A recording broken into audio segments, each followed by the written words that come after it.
I just wanted to put that fact out there, and then I just want to speak about like Arsenal Villa, our diamond.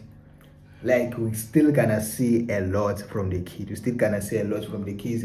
He plays with both of like his foot well, left and right well, and the lento lemnikeza advantage available because it was a thing with Marco to keep a Vilagaza, but he was still giving like problems available most of the time. And another thing that I recognize about him is that he's also good available in terms of recovering the ball in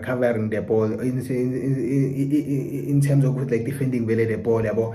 And the winger that we have, like Coordination who actually does that, it is only Pulemori, it is not only Pulemori and right now of course, but it is Pulemori available. We've seen him which like okay, I contribute very lot available when it's come to very defensive wise.